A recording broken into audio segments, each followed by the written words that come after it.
100व्या अखिल भारतीय मराठी नाट्य संमेलनाच्या उद्घाटन प्रसंगी उपस्थित ज्येष्ठ नेते आणि या संमेलनाचे स्वागताध्यक्ष आदरणीय शरद पवार साहेब, माझे सहकारी मंत्री उदय सामंतजी, 100वे नियोजित अध्यक्ष जब्बार पटेलजी, मावळते अध्यक्ष प्रेमानंद गजबी, नाट्य परिषदेचे अध्यक्ष प्रशांत दामले, खासदार अप्पा बारणे, कुलपती दिवाळ पाटीलचे पीडी पाटील, आमदार अण्णा बनसोडे, आमदार अश्विनी जगताप, विधान परिषदचे आमदार उषाताई खापरे, उपाध्यक्ष भाऊसाहेब भोईर, व्यासपीठावरील सर्व सन्मान्य मान्यवर, बोललं चालेल? व्यासपीठावरील सर्व सन्माननीय मान्यवर, सर्व अधिकारी, जिल्हाधिकारी, विभागीय आयुक्त, महापालिका आयुक्त, पोलीस आयुक्त, सर्वजण आहेत. या सर्वांचंच आणि उपस्थित नाट्य क्षेत्रातील सर्व कलावंत, दिग्दर्शक आणि प्रेक्षक यांचं मी मनापासून या ठिकाणी स्वागत करतो आणि अखिल भारतीय मराठी नाट्य संमेलनाला मनापासून शुभेच्छा देतो. खरं म्हणजे अतिशय दिमागदार सोहळा आज या ठिकाणी आपण आयोजित केलेला आहे आणि म्हणून मी आपल्या सगळ्यांचं महाराष्ट्र शासनाच्या वतीने देखील मनापासून अभिनंदन करतो.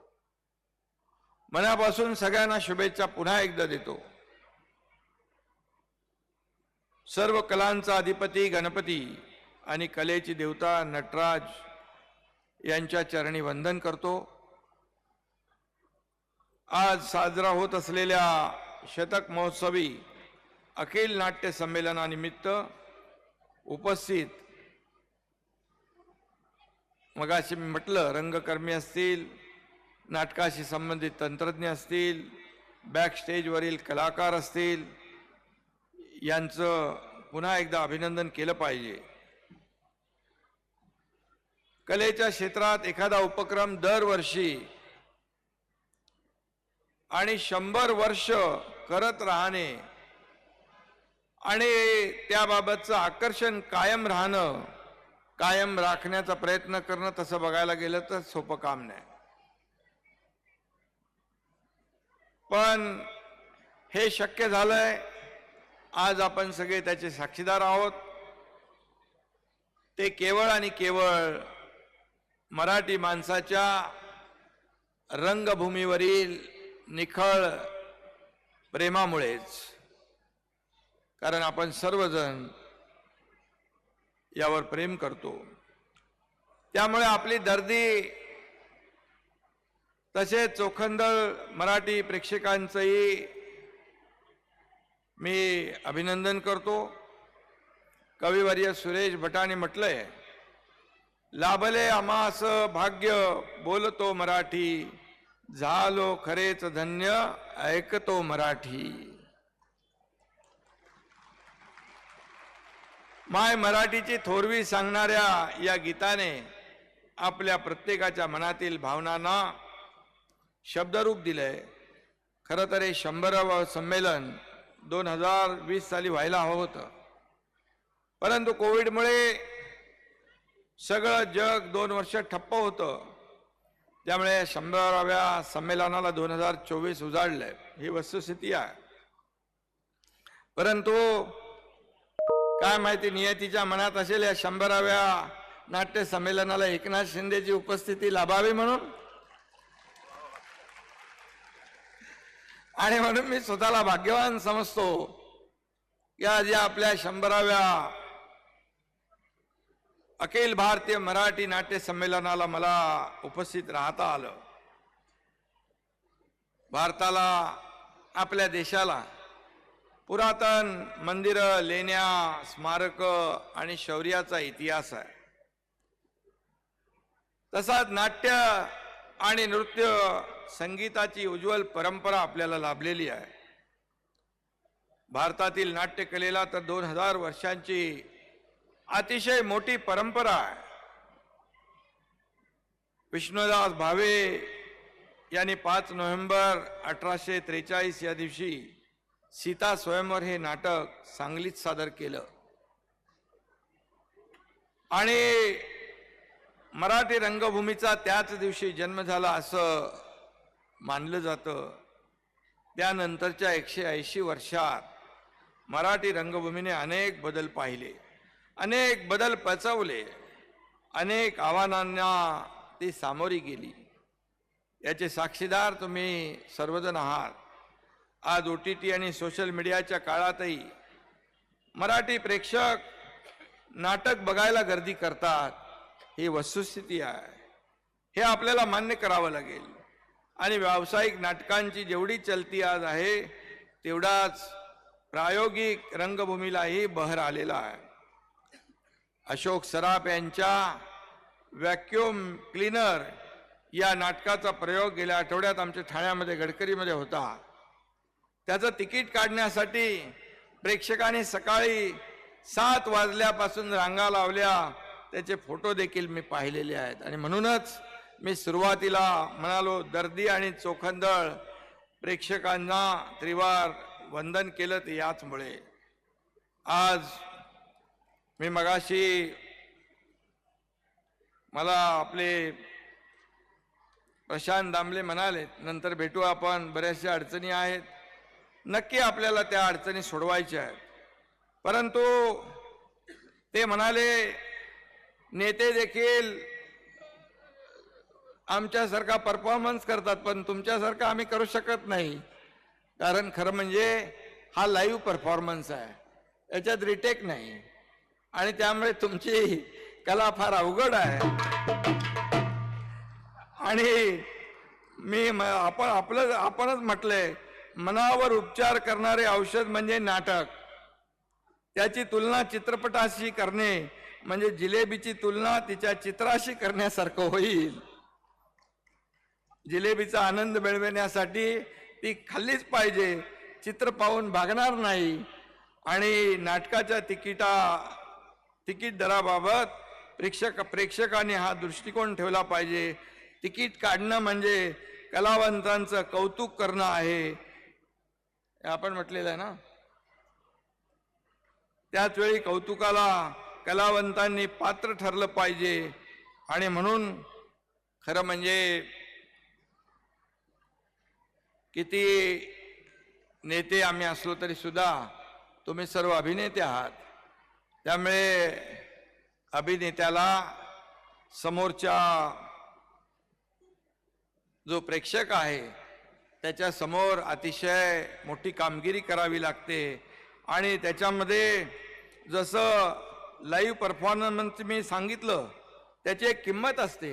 घरात चित्रपट पाहताना आपण जरा चहा आण असं म्हणू शकतो, पण नाटक पाहताना आपण म्हणू शकत नाही. हे देखील तेवढंच खरं आहे.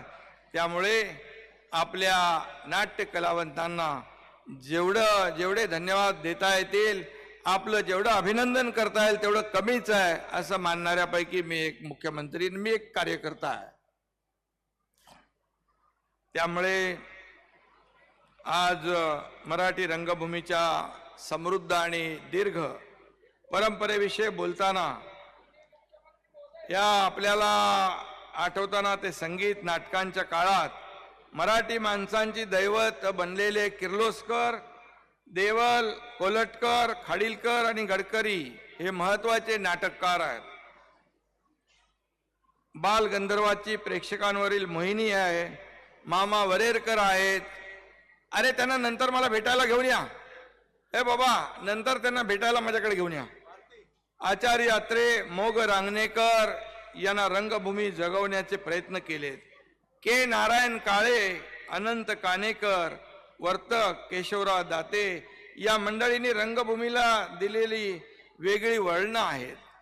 आणि म्हणून किती लोकांची नावं आपण घ्यायची. केशवराव दाते, नानासाहेब फाटक, मास्टर दत्ताराम, मामा पेंडसे, दुर्गा खोटे, गणपतराव बोडस, चिंतामणराव कोलटकर असे अनेक मातबर कलावंत रंगभूमीवर झाले. अशी असंख्य नावे आपल्याला घ्यावी लागतील ज्याने मराठी रंगभूमीला श्रीमंत केलं. आशय, विषय, दिग्दर्शन, नेपथ्य, संगीत, सादरीकरण यातील चाकोरी मोडायला नवीन नवीन प्रयोगांची गरज असते. हे प्रयोग मराठी रंगभूमीवर सातत्याने होत गेले आणि ही प्रयोगशीलता आणि संशोधनामुळेच मराठी रंगभूमी सदैव ताजी तवानी राहिली. ही वस्तुस्थिती आहे, हे कटू सत्य आहे. आणि म्हणून या 100व्या नाट्य संमेलनाचे अध्यक्ष डॉक्टर जब्बार पटेल यांनी रंगमंचावर केलेले धाडसी प्रयोग हे सुद्धा या दैदिप्यमान इतिहासातील सोनेरी पानं आहेत. ते देखील आपल्याला विसरता येणार नाहीत. आणि राजकारणातही काही धाडसी प्रयोग केले जातात. फक्त जब्बार पटेल यांनी केलेलेच आहे, पण राजकारणात देखील काही धाडसी प्रयोग होतात. आम्ही 1.5 वर्षापूर्वी असाच एक धाडसी प्रयोग केलेला आणि त्याची नोंद इतिहासात नक्कीच होईल. आणि मी एवढंच सांगतो, जब्बार पटेलांसाठी एक चांगलं कथानक आहे, नक्की याचा विचार करा. गमतीचा भाग सोडा, पण प्रशांत दामले तर एका दिवसात 5-5 प्रयोग करतात. 5 प्रयोग करूनही थकत नाही, ते तसे ताजेतवाने असतात. तुम्ही मला म्हणता तसं मुख्यमंत्री महोदय इतकं तुम्ही काम करता, कधी जेवता कधी झोपता, पण मी तुम्हाला विचारतोय, तुम्ही 5-5 प्रयोग करून तुम्ही कसे थकत नाही आणि प्रेक्षकही बघायला थकत नाहीत, म्हणजे तुमची मेहनत आमच्यापेक्षा जास्तीची आहे आणि तुमचं योगदानही मोठं आहे. आणि म्हणून ही ऊर्जा त्यांना रंगदेवता देत असेल याबाबत कुणाच्याही मनामध्ये शंका नाही. आजही व्यावसायिक रंगभूमीवर विजय केंकरे, चंद्रकांत कुलकर्णी, प्रशांत दळवी, अभिराम भडकमकर, प्राजक्त कुलकर्णी, भरत जाधव, केदार शिंदे असे अनेक महत्वाचे लोक काम करतात. आणि किती लोकांची आपण नावं घेणार. या 100 वर्षाच्या वाटचालीत स्टेजवर आणि स्टेजच्या मागे हजारोंनी आपलं योगदान या रंगभूमीला दिलंय. या सगळ्यांची नावं घेणं अशक्य आहे.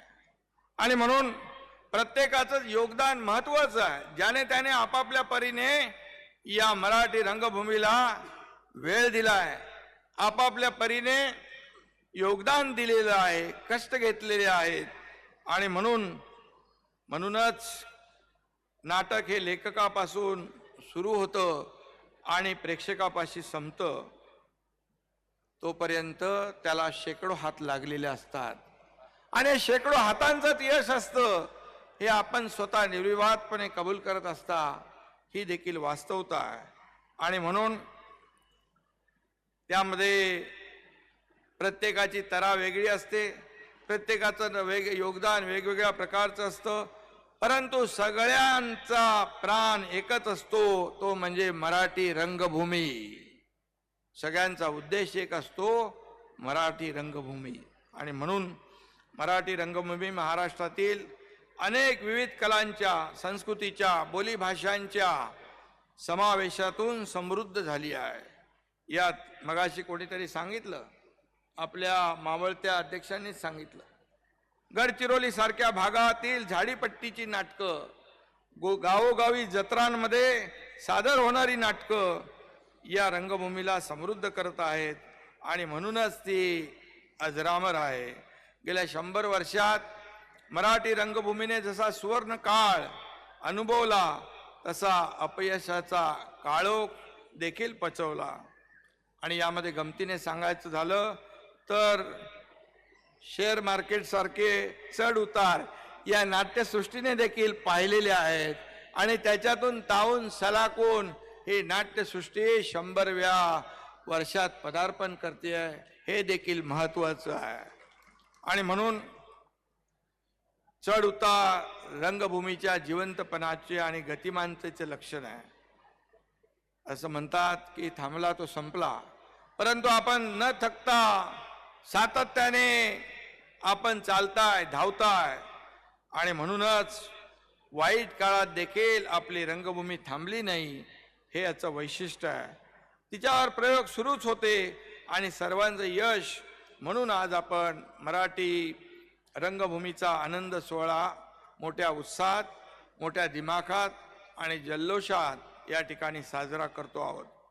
इथं व्यासपीठावर देखील अनेक मान्यवर आहेत, ज्येष्ठ श्रेष्ठ नेते आहेत. प्रेक्षागृहातही देखील अभिनेते आहेत, कलावंत आहेत, दिग्दर्शक आहेत, श्रोते आहेत आणि सर्वजण आपापल्या परीने या मराठी रंगभूमीला योगदान देणारे आहेत. आणि म्हणून मी एवढंच सांगतो, पुन्हा एकदा प्रशांत दामलेजी, तुम्ही म्हणालात की आम्ही देखील काही परफॉर्मन्स करतो, पण शेवटी आम्ही नेते आणि तुम्ही अभिनेते. तुम्ही रंगमंचावर आपली भूमिका चोख वटवली की प्रेक्षक टाळ्या वाजून दाद देतात. आम्ही लोकसेवकाची भूमिका चोख बजावली की मतदार आम्हाला मतपेट्यातून दाद देतात. शेवटी मेहनत दोघांनाही करावी लागते, परफॉर्मन्स दोघांनाही करावा लागतो, पण आमच्यापेक्षा तुम्हाला जास्तीचं खडतर कठीण काम आपलं आहे, हे पुन्हा एकदा मी या ठिकाणी सांगतो. आणि म्हणून प्रेक्षकांची दाद मिळवण्यासाठी तुम्ही आणि मतदारांची दाद मिळवण्यासाठी आम्ही सातत्याने धडपडत असतो, आपापल्या परीने प्रयत्न करत असतो.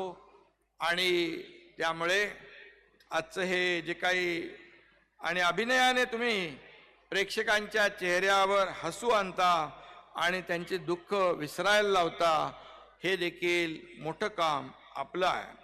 आणि अडचणीत असलेल्या शेतकऱ्यांचे, कष्टकऱ्यांचे अश्रू देखील पुसण्याचा प्रयत्न आम्ही सरकारच्या माध्यमातून देखील करण्याचा प्रयत्न करत असतो. आणि म्हणून या ठिकाणी मी एवढंच सांगेन, गेल्या 1.5 वर्षामध्ये सर्वसामान्य माणसासाठी जे जे काही करता येईल ते आम्ही केलेलं आहे.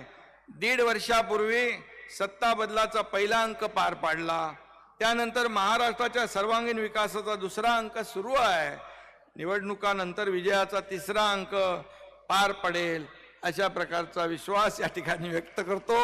आणि त्याला आपल्या मदतीची आवश्यकता लागणारच आहे.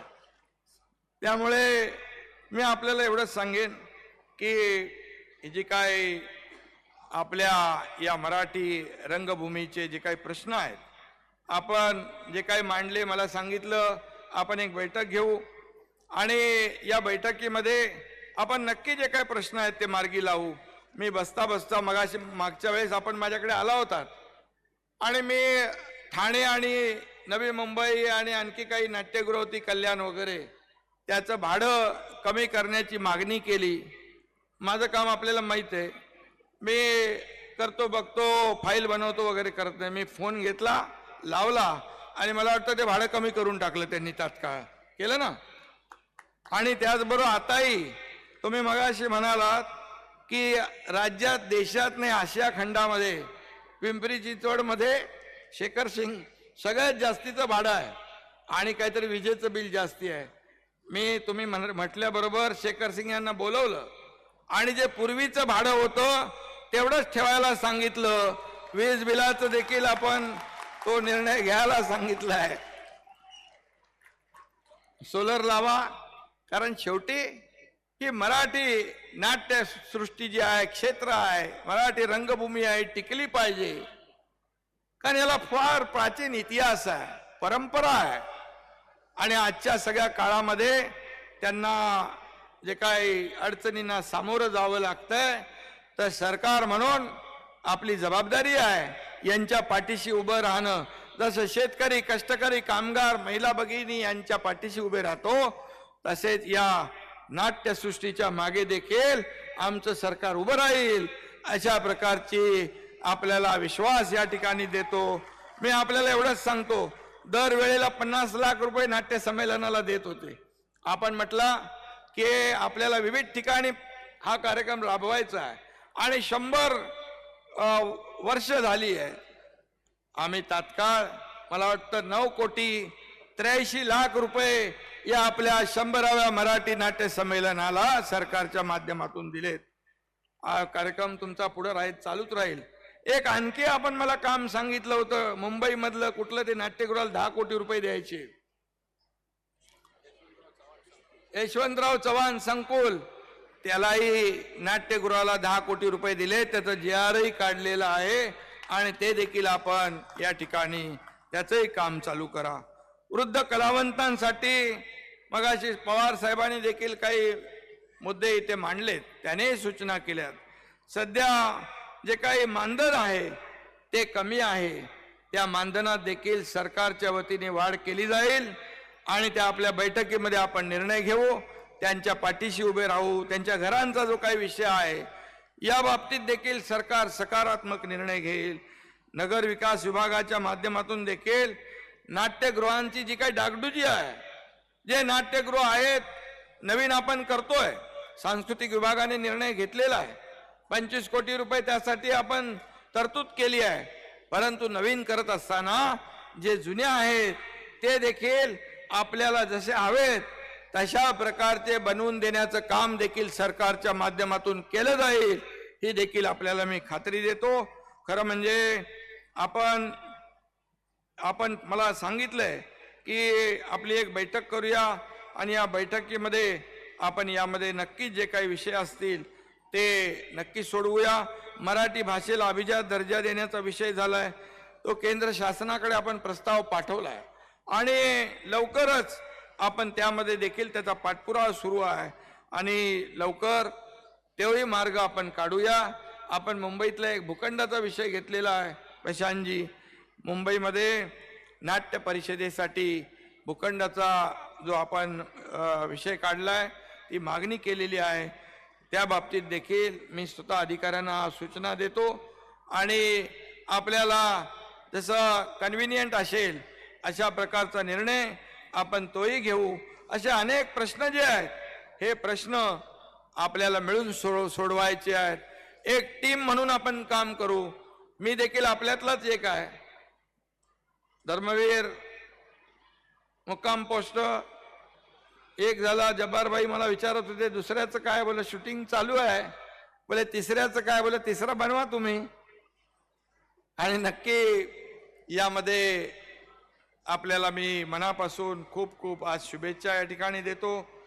अखिल भारतीय नाट्य संमेलनाच्या शतक महोत्सवाला साजेस असं संमेलनाचं आयोजन आपण या ठिकाणी केलेला. अखिल भारतीय मराठी नाट्य परिषदेचे अध्यक्ष प्रशांत दामले आणि पिंपरी चिंचवड शाखेचे अध्यक्ष यांनी आणि आपल्या टीमने सर्वांनी मिळून एक भव्य दिव्य असा दिमागदार सोहळा आपण आयोजित केलाय. त्याबद्दल मनापासून मी आपल्याला खूप खूप धन्यवाद देतो, मनापासून शुभेच्छा देतो. आणि जे काही राहिलं असेल ते आपण बैठकीमध्ये नक्की आपण त्याचा विचार करू, कारण सरकार आपला आहे, मदत करणारा आहे, देणारं सरकार आहे. त्यामुळे जे जे काही आपल्याला चांगलं करता येईल, जे जे काही सरकारच्या माध्यमातून आपल्याला देता येईल, तिथं कुठेही हात आखडता घेतला जाणार नाही, हा विश्वास आपल्याला देतो. धन्यवाद. जय हिंद, जय महाराष्ट्र.